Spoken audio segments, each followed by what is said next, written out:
This is the Aston Martin Heritage Podcast with Garry Taylor. Hello and welcome to another edition of the Aston Martin Heritage Podcast.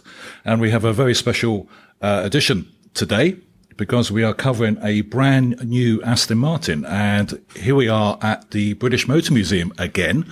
The festival was only a few days ago, but we will be covering the festival in another podcast in a few days' time. But here we are. We're going to talk about a brand new Aston Martin, which is always very exciting. Around the table, we have Steve Waddingham, the AML Historian, and we have Guy Jenner, HWM Aston Martin CEO. Gentlemen, welcome. Thank you. Good morning. Well, good morning. Thank you for attending. Thanks for coming here again. Guy, it's been a busy year for Aston Martin. So many new products, so many core products, may I say. You're going to have a busy showroom this year, aren't you? Well, yeah, it's been a staggering year, really. So we've been delivering DB12 Coupe and Volante in quite some numbers through from the start of the year. Then we've had new Vanquish launch, yes, which has been incredible, and I love that product. Through to DBX with its new infotainment system, new interior, it's got suspension tweaks and so on. Another fantastic product, and here we are welcoming in the Aston Martin Vanquish. Vanquish is always top of the pile. It has, what does the name Vanquish have? Steve, what do you think the name Vanquish Well, it's like has? an old friend, isn't it? It's like welcoming back an old favourite uncle or something. You know, Vanquish to me is it's the big daddy. It's the top of the range car. I think when it was the Newport Pagnell Vanquish, we'll talk about the new one in a moment. When the name Vanquish first came out, that was quite unusual, wasn't it? It was, yeah. And not everybody accepted it. No, if I'm being honest, I think we went, oh, what's that mean? You know, it's not an everyday word, is it? And I remember being told very, very early on, before the car was launched, about the name was going to be Vanquish. And before we even opened our mouths, we obviously all looked at each other, and the person talking said, right, well, before anybody asks, it's an old word, really. You don't use it in everyday speak, but it means to overwhelm, to annihilate, to take over. You know, if you look it up in a dictionary, they're all the sort of things that come up. And then when we actually saw the car, yeah, it lived up to that, and it just became that car's name, didn't it? And it did. And it was an unusual name back in 2001. I've noticed it ever since in other things popping up, and it probably pops up in Game of Thrones or things like that. You know, because it is that sort of word, but it's a great word, and once you know what it means, I think it really suits. Was it the first Aston with a name? No, Virage. Virage. If you think about Virage, I know we've had obviously Vantage as our own name, if you like, but Virage. And actually, funny enough, Volante was, before it became a model type, there was the Aston Martin Volante back in 1965. The Vantage and the Volantes were derivatives. That's right. Vantage and Volante became the word we use for convertibles. But initially, those first 37 of them, they were not called a DB6 Volante. They were just called the Aston Martin Volante. So Vanquish is back after, 6 years? Yes, I think it was just 2018 for DBS. 18 for those years, 2000. And it was rumoured to be the Vanquish name was rumoured, I think, back in 2019 to be a mid-engine car in addition to the Valhalla, but that was been put aside. So the Vanquish, I think we could say, is back where it is.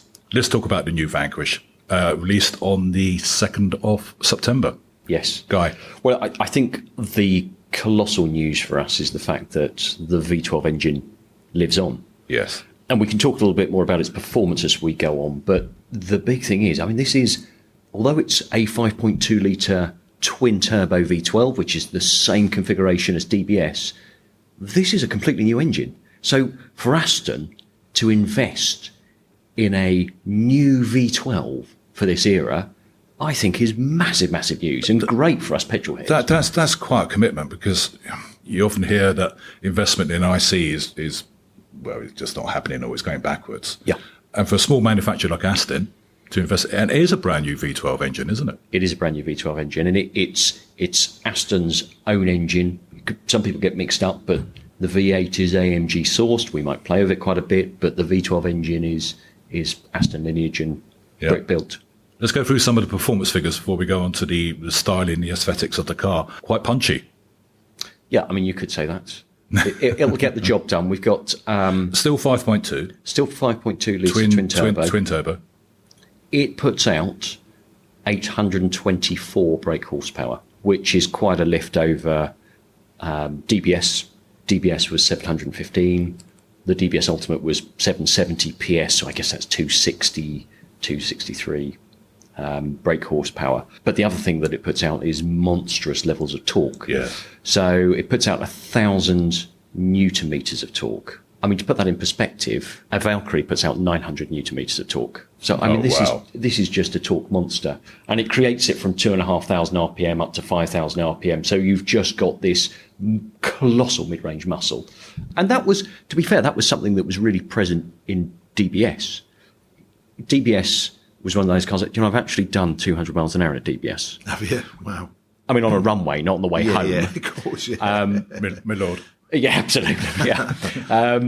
But the staggering thing about DBS, I always thought, having experienced that, was not how it got to 100 miles an hour, but how it got from 100 to 200. Yeah. It's just incredible. And was that on a runway, Guy? Did you say that was on a runway? It was on a runway, yeah. Yeah. That's what you call slip roads, isn't it, Steve? Yeah. Well, I mean, even the longest runway is usually about 2 miles in this country. I guess it was probably Bruntingthorpe, was it? No, it was it was somewhere? one in Lincolnshire. Okay, be an old bomber base. Then, Yes, exactly with a right. big, long runway for bombers. And Yeah. so 2 miles. I mean, anyone listening at home, if you try and do 170 up at Millbrook in the older cars, in the old Vanquish actually, you could do 170 on the mile straight. Yeah. But you couldn't do 200. No. You'd need to keep going to get that extra 30 miles an hour. Takes a little while to get to that point in a normal car in the old days. But as you were saying, to be able to do that and stop at the end of it within a 2 mile, because it's not all very well going 200 miles an hour, but there isn't a big net at the end of it, is it? So you've got to allow some distance to slow down. Yeah. And that is incredible, isn't it? It really is. And so to talk about that, and then this is going to be potentially even more, and actually 1,000 newton meters. I remember when the Vantage 550s came out, and they were 550 newton meters. And Yes. that would put a tree down if you attached it.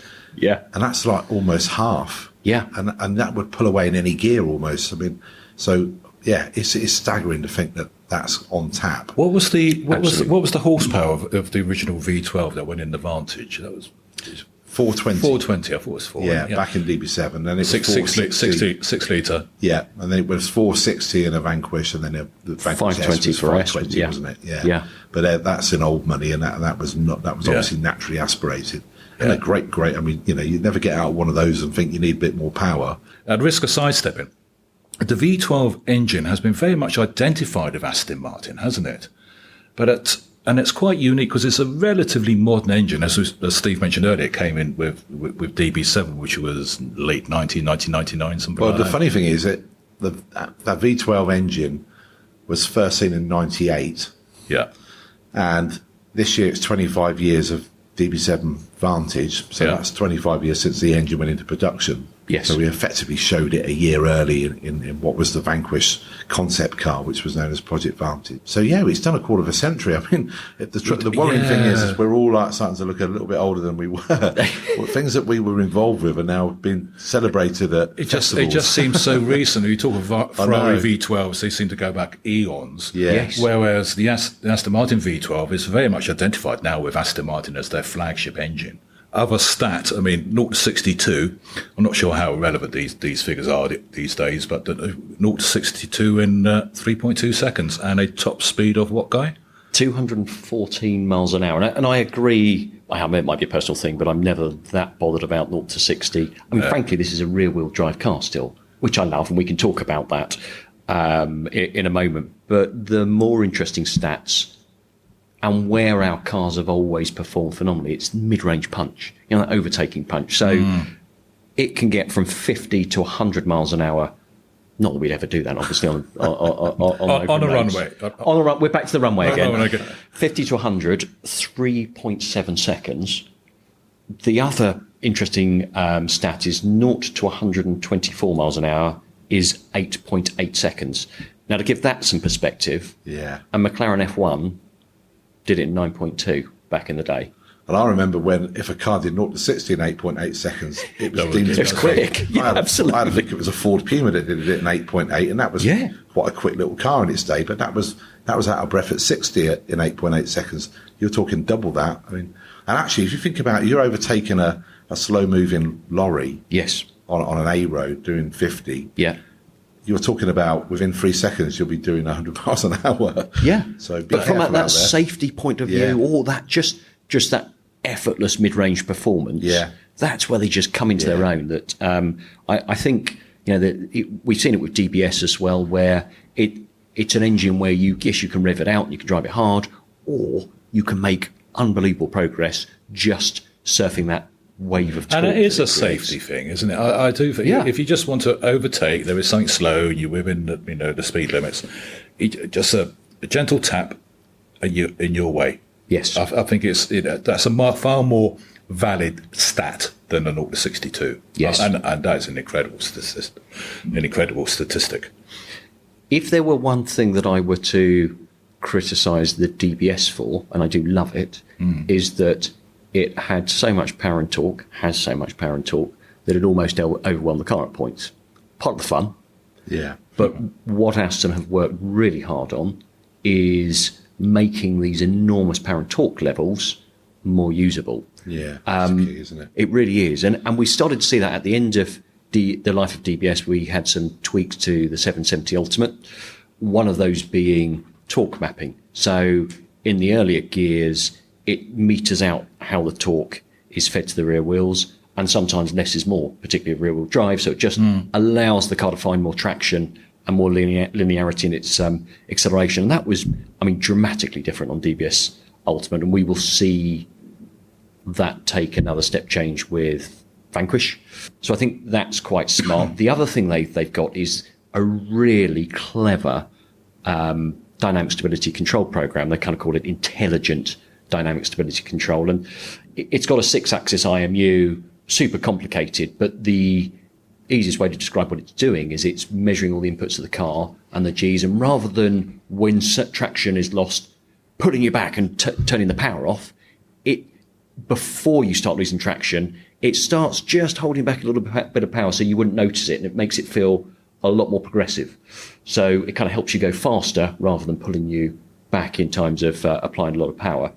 And it also has the ability, once you get into the full track mode, it's got 9 stages, so you can just tap off the track control back a bit as you get used to these enormous levels of power and torque. So these traction control is enhancing, it's complementary, because you often hear of manufacturers that are creating these monster engines of tremendous power. Yes.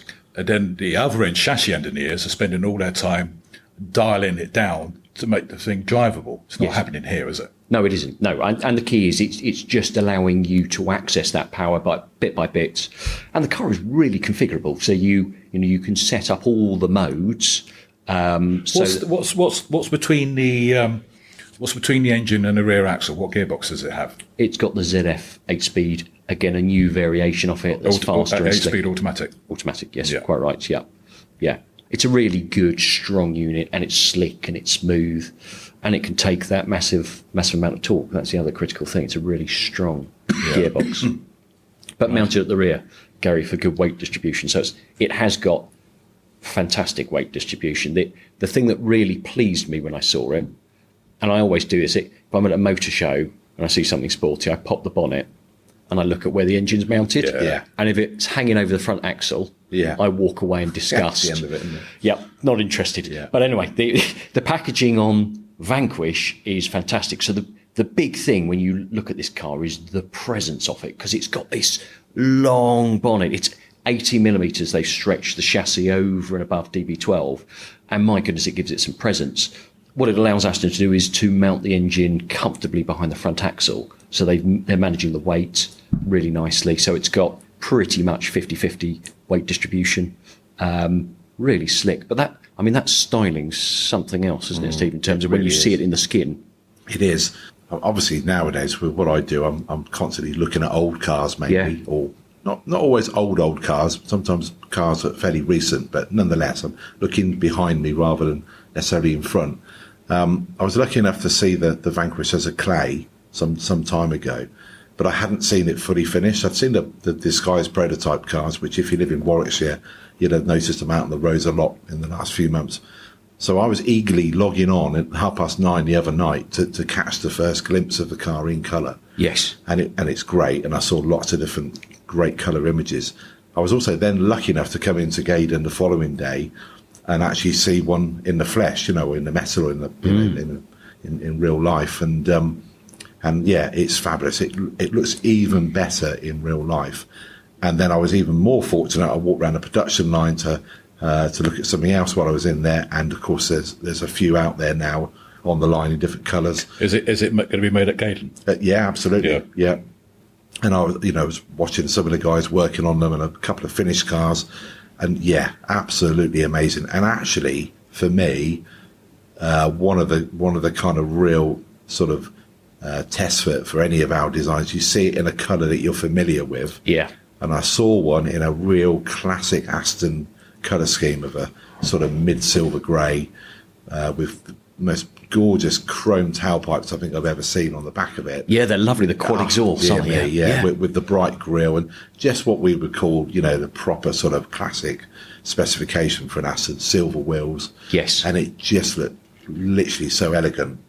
Made me think of a well-known fictional character that you could just imagine walking up to it and getting in it and driving off. It had that kind of real look to it, That's fabulous. That extra length has really added to the car, hasn't it, to make it stand out from the rest of the range from the DB12. It's given it confidence, hasn't it? It has. Great confidence. It kind of looks long-legged, It does. if you see what I mean, and which is exactly what it is. It's got this massive engine. It's built for crushing continents, and it's a form that's just full of, I guess, what the designers would say, full of potential, full of vigour.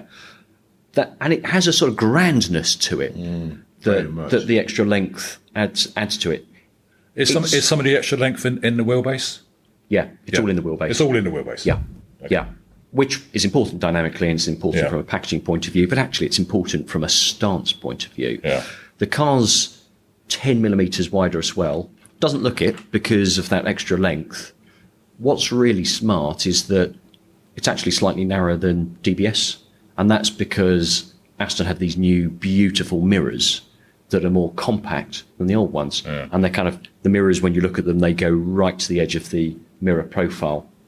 Really beautifully done. But the fact that the car has got more presence, but actually less mirror-to-mirror width from a usability point of view, I think is really good news. And it's all carbon body. A nice new feature, which has been really well received, is it's got a full glass roof. I was going to say all carbon, except for... Yeah, this is optional. So actually the no-cost option is glass roof, but you can choose to have a carbon roof if you want to. Glass makes the cabin feel really airy. It's a really nice feature, but arguably a carbon roof is lighter, so it brings your centre of gravity down. So somebody who's really performance-orientated might want to go carbon roof. I could say it's not a performance car. This is not a track car. I mean, you mentioned earlier crushing continents. Yeah. This is a GT car, isn't it?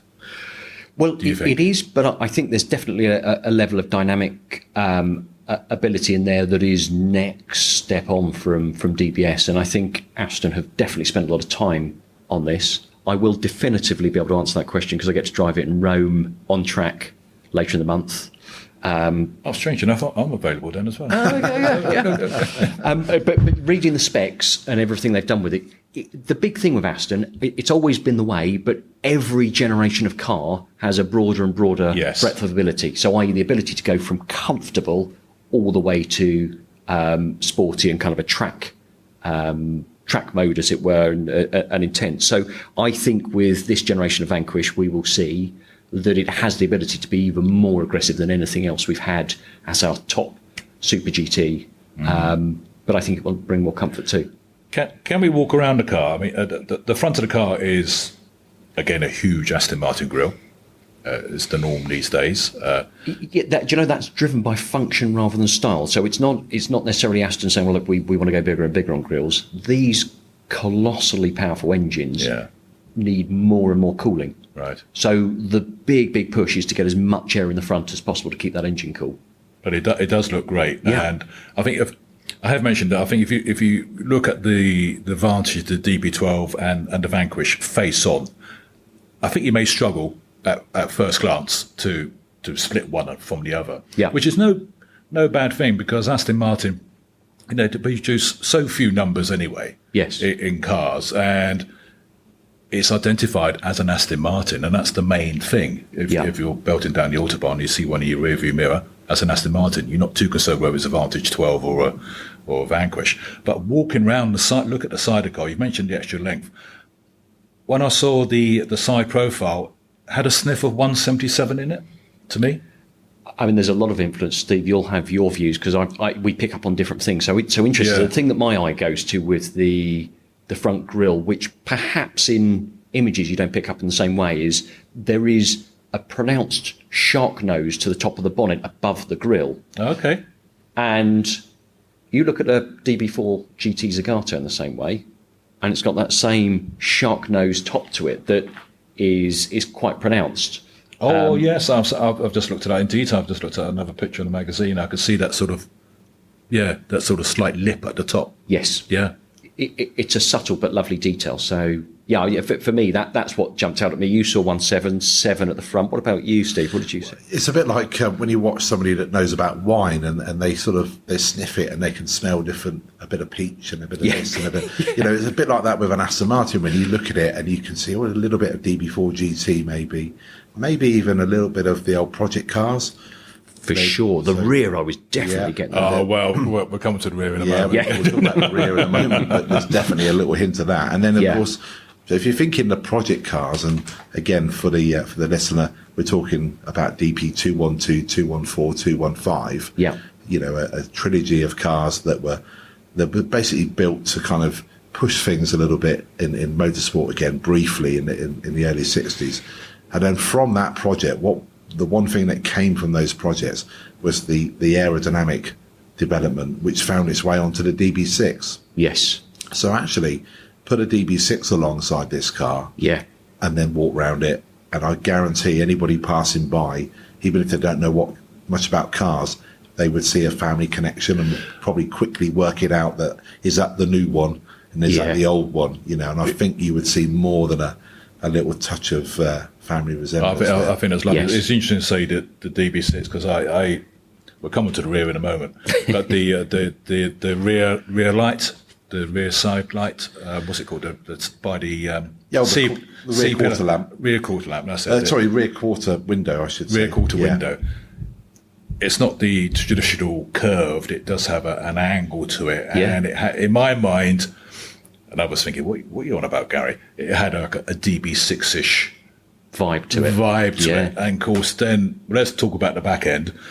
We go towards the back of the car. Then it's got that sort of flat back, if you like, with a lip. Yeah, that cam tail. And I think, but again, Gary, you okay? You take what pills you're on about? I mean, it has a DB6 vibe to that, and I'm sure some others will find some different vibes to it, but for me, the back end is amazing, isn't it?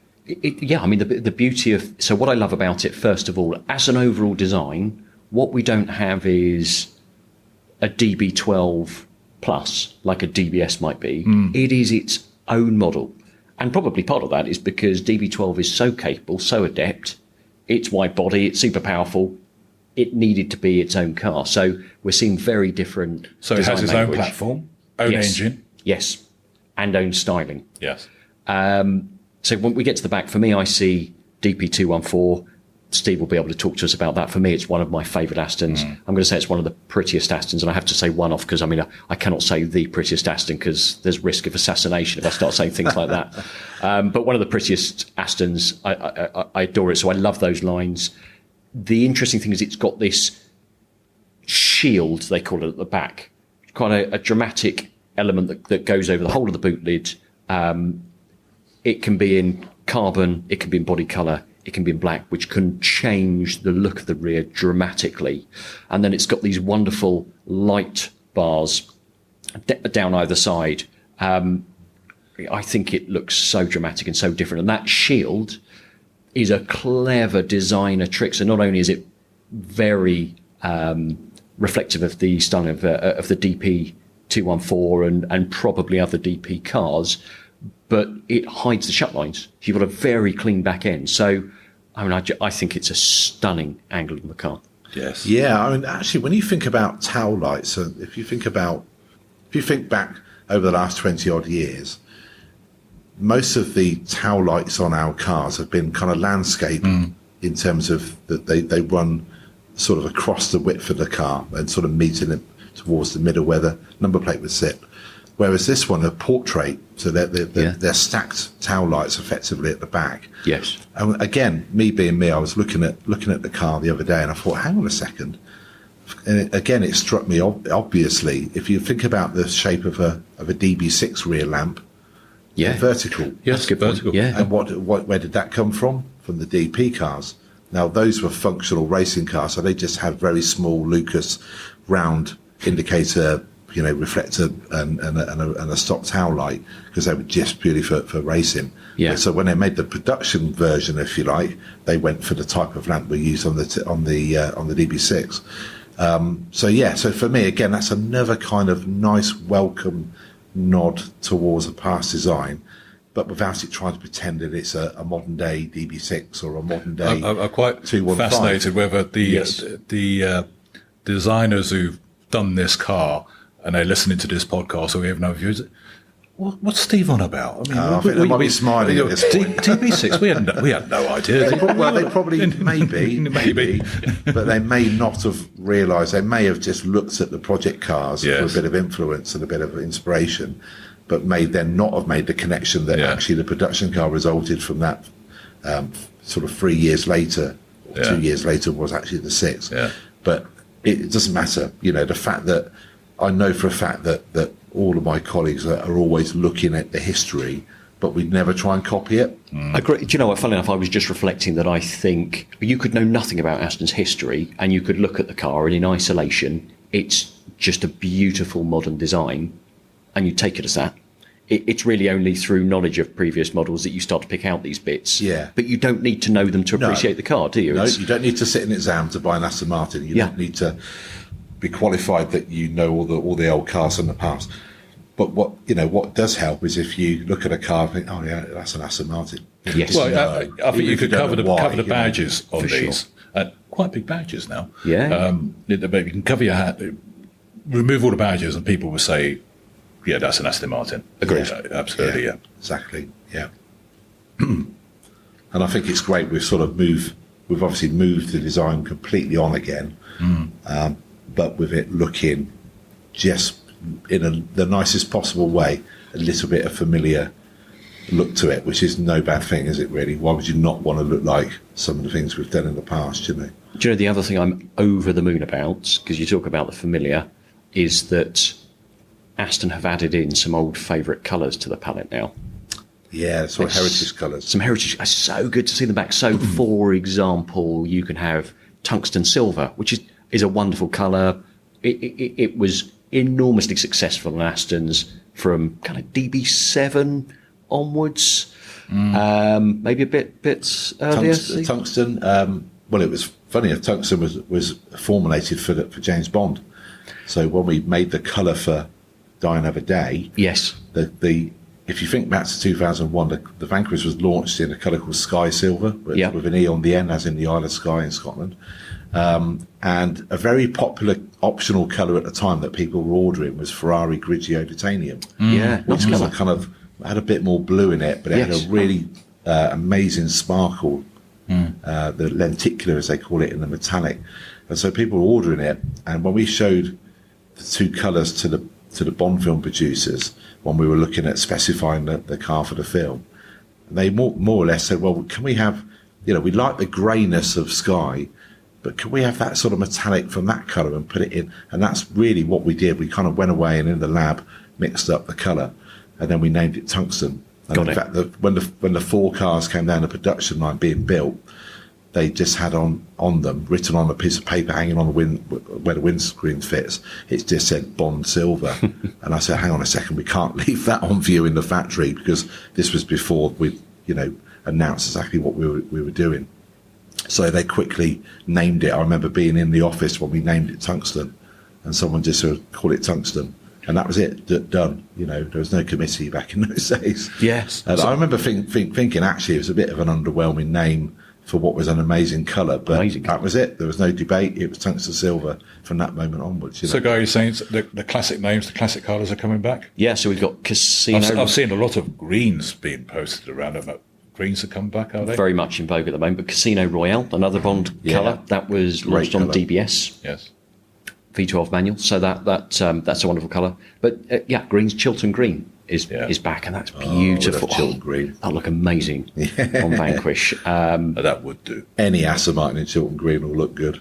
Definitely. Anything. Yeah. So the configurator is well worth a visit if you haven't visited it already. And you can also, the other nice thing I like about the configurator, we were talking about the lights, is you can get to the back of the car and you can switch the lights off in terms of within the studio with which you're viewing the car online, and then you can see how the rear lights look at night, and they look amazing. I tell you what, a colour that's floated my boat is I think the launch photographs in Venice and the rest of it was the red car. Great as it looked, and then subsequently in social media, I think I saw Miles, the chief designer, is he head design, posted some pictures of a white one. My goodness, that did look nice, especially with the glass roof. I mean, the black and the white and the silver, that showed everything. Yeah, you get the contrast of all the carbon bits, then you can pick up all the detail. Yeah, that looks very good. Right, so I'm having a white one. You're having a. I'm going Chiltern Green. And Steve's going for silver tungsten. We'll do a double Chiltern Green order. Maybe tungsten. Tungsten. Yeah, the Chiltern. I'll have the tungsten. We'll swap them around. That's going to be a road trip, isn't it? Right. Be great, wouldn't it? We should be able to get staff discount through Steve, can't we? Yeah. So, should we talk about the interior? Yes, I think we've done the outside. I mean, you say the quad exhaust. I'm just looking at a picture here. I mean, they're proper exhausts. They're not fake ones. I mean, they do a job. They do, and a lot of time has been put into. I mean, this is always the case of Aston's, making sure that it sounds right. Yeah, that's become more challenging year by year. Yeah. With various regulations, but a lot of time, in particular at low revs as well, so you don't have to rev it out to hear it howl.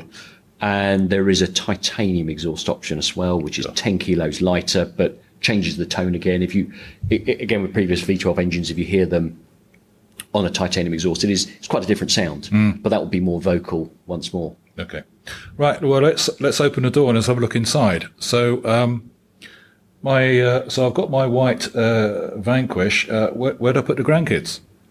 Well, you leave them at home. Garry. That's a very good idea. Yes, absolutely. Yeah, so it's a 2+0 configuration.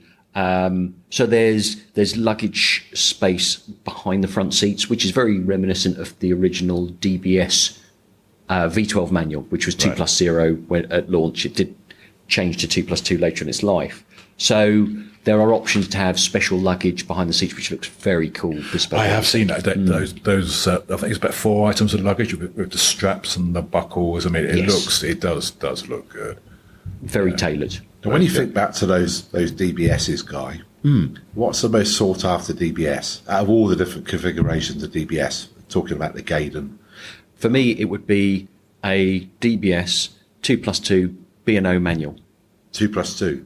B&O manual, because that's a super rare car. Because essentially what happened was Aston were building DBS manuals, then they introduced the auto and manual at the same time.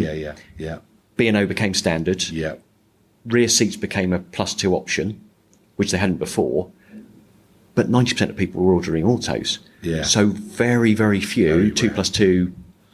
I get asked all the time by people that are looking for a 2+0. That seems to be the holy grail. 2+0 manual. I don't think you'd even bother asking for a 2+2 manual B&O because there's a handful. Yeah. I mean, you'd just be looking for the impossible. Yeah, that's like so I think you're right. 2+0 is what you would look for. That's the one to have. So with the 2+0 in mind on the new car, should be okay because that's what people are looking for on the equivalent, the older equivalent, if you look at it that way. Yeah, I agree. And generally what people tend to do is they tend to fill the boot with luggage and then put soft luggage and jackets and bits behind them. it's not really used. The Plus 2 is very rarely used for people to sit in. So yeah, I think it's a proper GT configuration. I think the storage facility is going to be amazing. I mean, the Vantage, which I use, you got the hatch at the back, and then the amazing space behind the car. I mean, it's going to be the same, but a lot more. It's really useful, isn't it? It's actually very useful. Better than having kids in the back. Yeah. When they're at home. No offence. No offence. At home with the nanny. Quite, yes. Daddy will see you on Monday. You'll be busy. But it's got its own bespoke interior. So when it's really, you get in it and it feels really driver-centric. You say bespoke. I mean, it's unique to the Vanquish. There is obviously some carryover from the 12, but I mean, it's not a DB12 interior, is it? It's not. It's familiar. So there's a similar design language, and critically, DB12 was launched with this amazing new infotainment system that does so many things. Well, it's got that. So it's got absolutely up-to-date tech in the car, but it's got its own personality inside there. And it feels, the seats are super comfortable. The steering wheel's a really nice size, and it feels like a sort of place where you could spend hours and hours comfortably. Yeah, I mean, I think the two previous Vanquish, if you go back to both previous Vanquish models, both cars had very striking interiors at the time. Yeah. So when the first one came out, particularly, it was really radical. I mean, if you remember, Guy, you had the option of either the violet chrome sort of centre stack, or you had it in body colour. Yes, but there was no wood. I mean, that was where's the wood? We were bringing people in that had previously bought the supercharged Vantage, which had big planks of wood everywhere. Yeah, yes. And we did do a few. Planks of wood. Really well up planks of wood. But we did do a few wood conversions for people that really did insist on having a wood veneer type finish. But actually, the vast majority were either body colour or actually probably the more silver. popular was the and silver. that centre stack was a Jaguar unit? It had it was the first time we'd ever had a radio built into the car. Yeah. If you think DB7 had a DIN size radio, so you could effectively get a Halfords and buy another thing and slot in it, whereas Vanquish, it was built in. Yes. But it was noticeably a Jaguar cassette player, actually, if you remember. Very, very late ones had we call it the DB9 dash. It had a different sort of head unit. The big screen cars. Exactly, with a built-in screen. But it was in that point when sat-nav was starting to appear as an option in luxury cars, but very, very basic, Yes. And actually the Vanquish sat-nav had just literally arrows on it that appeared in the tiny little window that was part of the radios, but that nonetheless was sat-nav. If any teenagers are listening to this and you're wondering what Steve was on about by saying cassette, or even a CD player. Or a CD player. Which was in the boot, by the way. Yeah, ask your parents. Yeah, exactly. And then, of course, the next generation Vanquish was the first car really to introduce on a production car the kind of the flowing waterfall design with the haptic feedback switchgear. Yeah, it was really first ever seen in 177, but then cascaded into Vanquish, and also the Vanquish interior at the time felt very different to DB9, which was the sort of DB model in production at that moment. So you could say that all three Vanquish have got their own interiors that are very different from anything around it, and make a bit of a statement as well. Yes. Guy, you mentioned the touchscreen, which is essential these days. Yes. But it's not overwhelming. It's not dominating the car. What is encouraging, and again, Aston Martin have done this with the Vanquish and have kept it with the Vantage and the 12, are buttons. That's a big thing. And I think Aston recognised that, the car world had almost reached peak screen.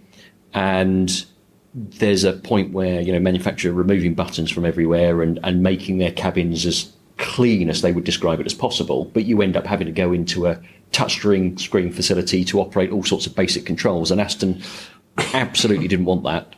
Not only do buttons give a sense of quality, and everything feels beautifully. That tactile pleasure. Absolutely. That's massively important. But you can just reach controls quickly and do things quickly, which I think is probably quite important when you're deploying 1,000 Newton meters of torque. Yeah, I remember Miles. I think Miles had this discussion about with his team about seat control buttons. Yeah. Whether it should be on the screen. And as we all know, if you have electric seats in your car, you do always subtly change it while you're driving, don't you? Yeah. Just a little bit. You don't want to start. So they've kept those sort of switches. You don't want to start thumping an iPhone trying to change your seat, do you? No. While you're driving. No, definitely. Or temperature controls and bits where you can the temperature controls, for example, are so tactile.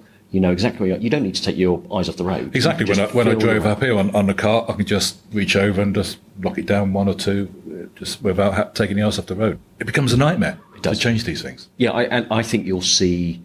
I suspect the car world will slowly start to stick that in reverse and come away from everything being in the screens. It hasn't been well received by buyers generally in the marketplace. So I think Aston have done exactly the right thing. So the interior is unique to the Vanquish. It's got a stonking sound system's another thing that's been present in all the way through a Vanquish. So you had, was it nigh on 1,200 watts in the Vanquish 1? The Lin system. It had the Lin system, which because the original one didn't have Lin, it just had premium audio, which had like a triangular rear, so it was an option, rear wasn't speaker, it? if Lin, you remember yeah. that. But when that Lin audio came out, and it only really was really, really good on the Vanquish. Yes. And they really were fabulous. I mean, it was like having it wasn't, because Lin at that point were famous for their turntables. Yeah. And the quality of them, and they were beautiful. And so was what went in the Vanquish. And you got that massive rear speaker. Felt like you could blow out the rear screen with it. Yeah, It was I remember staggering. it. Very memorable rear journey. speakers in the looking through the rear window. Yeah, Yes. I remember a very memorable journey in a Vanquish with Lin Audio, playing Fleetwood Mac, and having Mick Fleetwood sort of pumping away on the old drums there, bump, bump, bump. It was just mega.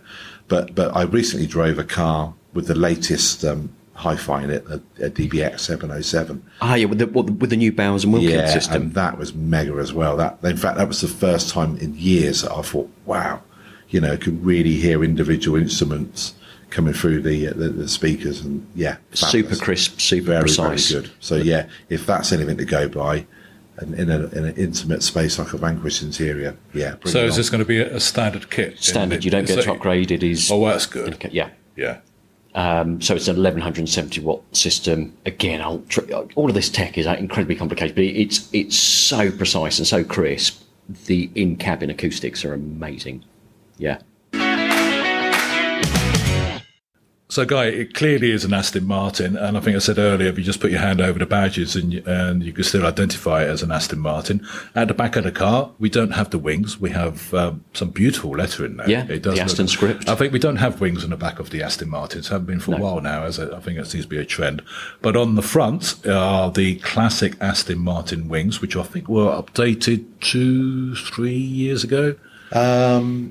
Anyway, I think we first showed the new wing in 2021. Yes, I think that something sounds like about that. right. Yeah. And Yeah. made by Valdens, who were our key sponsor at the recent Aston Martin Heritage Festival. It's a delight to have them there. Steve, do you want to mention about the badge on the front? Yeah, I mean, absolutely.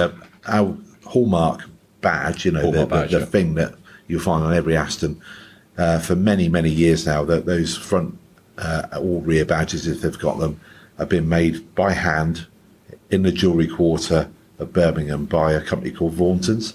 And I believe the company is something like 255 years old. It's a 250 plus year old company, and it is fabulous. And I'm sure loads of people will be smiling and nodding at this point because they've been and met Nick and his team and had a tour of the facility. It's a tiny little place. And literally, if you walked out the door, walked a few hundred yards down the road, you could go and buy raw material. You could buy silver, gold. It is literally a street in Birmingham where that's where they make jewellery. A very, very famous area of the city. It's where Peaky Blinders was kind of, where it really was set. So Nick's factory looks like it is literally part of the Peaky Blinders set, because it is that authentic and original. And some of the equipment they use is very, very traditional. The badges they're kind of stamped out, but then they're hand cut and filed and polished, and the enamel is done with a brush. So someone is filling in the enamel by hand on every badge. It is on every badge. That's what I find staggering. I mean, the hours that go into each badge is just remarkable. Yeah, I mean, I couldn't get my head around just how much time they spend crafting one badge from Aston Martin. Yeah, it's remarkable. And that is the last thing that goes on the car as well, isn't it? When the car it's like the crown, isn't it? Like when you put that on, that is we don't use our wings lightly. You have to kind of earn your wings, and that includes the cars. So they really have been through weeks of build and inspection before they finally get those badges put on. So it's a great thing, and I love seeing it again on the new car as it should be. We've been referring this car as New Vanquish, because that's clearly what it is. Now, being part of the Aston Martin Heritage Trust, it's already part of our heritage, or very recent heritage, and down the line we need to be able to identify a Vanquish through Aston Martin naming history. It's like when someone says, I've got a Vantage, yeah, but which one? So now we have 3 Vanquishes, or possibly 4, depends which way you want to go on that. How do we identify this car in the history of Aston Martin? I think the first one, if you like, has always been referred to as Newport Pagnell Vanquish. That's clear. The second one, the DBS derivative, if you like, was always the Gaydon Vanquish. Now we've got another Gaydon Vanquish. So how do we slot this one? How do we name it? It's easy to call Mark 1, Mark 2, Mark 3, but I think Ford did that with the Cortina. We can't do that. How do we? And I think Steve, you said earlier, Tim Cottenham, our registrar, said, well, actually, this could be Vanquish 4. Yeah, I noticed this morning there was a bit of lively debate on this topic already. Yeah. We have had a Mark 3, don't forget. We had a DB Mark 3, which is another controversial model name, because go back to the 50s, you've got DB2, DB24, DB24 Mark II, and then if you're doing a pub quiz and someone writes down DB24 Mark III, personally, I give you the points for that, but often it's known as the DB Mark III. Do you know who named that? It was actually Mike Harting, our chairman. Oh, yeah. Because he was working at Aston at the time. He was, wasn't he? Yeah. And that's right smack bang in the period, isn't it? Yeah. And I've seen adverts from the period where both appear on the same advert. Right. So and I've seen printed material from us with DB24 Mark III on there. Yes. But, we tended to call it a DB Mark III. Yes. Anyway, so we've had a Mark III already, but that was with Roman numerals. Yeah. When you say Mark III, I start thinking of Cortinas. Yes. Which we don't want to go down. We don't want to go there, do we? Even though I have a little bit of a thing for 70s cars in general, but let's not go there. I kind of favour, personally, maybe like generation or Gen 3 Vanquish. First generation maybe. Vanquish. First generation would be, internally we do tend to call it the Newport Pagnell Vanquish. Yeah. But that said, we haven't had that many conversations around all of the cars or talk about the new one in the presence of the old one. So, I don't know. It's quite interesting little debate, this. Yes. Are we going to go, Gen 1, Gen 2, Gen 3? I don't know. It will find its own out. level. I think we can park aside that Vanquish mid-engine concept. I think that's agreed. I think we just slot that one out. We called it just quite a Vanquish concept. Though there was Project Vantage at the beginning, but that wasn't a Vanquish, was it? That was just Project Vantage, wasn't it? Yeah. Well, let's stay on safe ground at the moment. I think this new Vanquish will find its own identifier in years to come, but as years to come, we are here now. I think every Aston Martin enthusiast and owner will be so excited by this car. I'm delighted to see it in whenever it's available. I'm obviously coming down to you in Rome, Guy. I'll wait for the invite to see the car, but in pictures it looks sensational, and well, it's glad that Vanquish is back, isn't it? I agree. To be delivered a beautiful coupe with a colossal V12 up front in 2024 is a gift. It's a gift. We're over the moon. Yeah. Perfect. And if Aston Martin model lineup is like a monarchy, so the king has just arrived, isn't it? Absolutely. This is the new king. Definitely. That is a king of a car. Celebration of new Vanquish. I think we'll wrap up here, but Steve, there's a first generation Vanquish down in the Well, museum, I'm just isn't it? thinking maybe we call it King Vanquish the Third. King Vanquish. Okay, let's wrap this up. And Steve and Guy, we'll just go have a pop down and look at the first generation all Newport Pagnell Vanquish and just have a look around. Let's go and see our old friend. Growing the passion, sharing the stories.